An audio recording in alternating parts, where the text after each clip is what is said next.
Hey y'all, good morning. It's a beautiful Sunday morning here, Washington, D.C.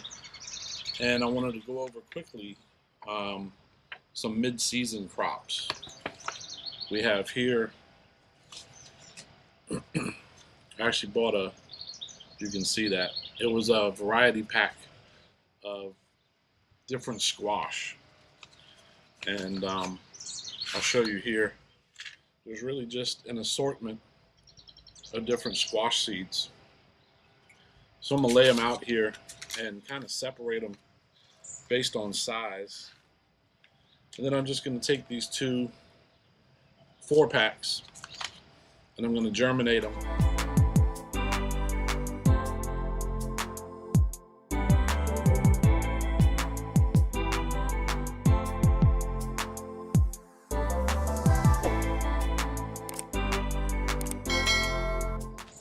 Similar to how I did here with the Swiss chard. It's just a good, for me, in this climate in zone 7, doing, squash, gourds, other mid-season things that aren't going to take the full length of the summer. I only germinated these like 4 or 5 days ago, and I kept them direct sowed into these small pots. And then I kept them under direct light for last, was today the 9th, so 4 days. Yeah, I planted these on the 5th, and they've already germinated. You see how well these squash are doing. You can see right there. It was on the 30th, so 9 days ago for these, and they're doing quite well. We're going to actually transplant those into a smaller bed here. But I'm going to separate these seeds, put them in these 4-packs, and then I'll show you, we have an empty bed that I'm going to actually put these in. Here at the community garden, we actually added 3 new beds, actually. There's 2 4-foot by 8-foot, and then 1 3-foot by 6-foot. And it's mid-season, so not many people are willing to invest the time in trying to harvest, or excuse me, trying to plant, maintain, and then harvest. So I'm just going to go ahead and volunteer to fill these beds for now. And then we'll do a quick tour of that bed and then me planting in that bed. But it's also a good note, today is the 9th of June, 2024. Garden, you saw in the previous video, the garden is doing absolutely phenomenal right behind me here. That's the 4-foot by 40-foot community bed. And then we have the other 2 beds that I'm personally maintaining, 4-foot by 8-foot. And actually, I'm going to germinate these. But in the meantime, let's just walk over and take a look at the 2 beds that I did. So these are the 2 4-foot by 8-foots that I just previously mentioned. They're an oblong, oval shape, but sunk them down about 18 inches in the ground. And then here, directly adjacent to it, are the 2 beds that I'm personally maintaining. We have this one here, big bushy tomatoes. Look at all the flowers. And then let's see here. So we got peppers coming in back there. We have more peppers coming in right here. Can't remember this variety. Eggplants full of flowers. And then here is a Japanese style eggplant. If you see that right there, doing quite well. And yeah, then we have tomatoes. Whole bunches of tomatoes coming in. Down here as well, you can see, oops, see that big old boy back there. And then, this is very early for this climate here in zone 7. But look at the zucchini coming in.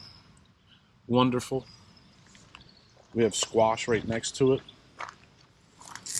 And then, what else? We got more tomatoes here. More tomatoes coming in down here. You see those. Doing awesome. And then we had one thing here. I had a bush style cucumber. And if you look at that, wilted all the way down to nothing. This one's doing quite well. Big old cucumber down here underneath right there. And let's see what else. So you got that big old boy down there. Ooh, I just noticed. Look what I spy right there. My white eggplants are starting to come in. Awesome. And then we have more and more tomatoes. Look at those bunching up down here. Even more growth up top. Those are doing awesome. And then sunflowers, these dwarf varieties. You should laugh with me because look at this one right here. Look at the flower on that. Well, guess what happens? The squirrels get them. Nothing I can do about it. What I'm fortunate to say is that they're not targeting my wealth of vegetables. They're not going after the tomatoes. They're not going after peppers or eggplants or anything like that, which is quite wonderful. And then across the bottom bed here, I direct sowed carrots, which is the very same variety. It's called short, I think it's short and sweet, which is actually what I germinated over here, direct sowed, is those carrots and then the pole beans, cucumbers and whatnot.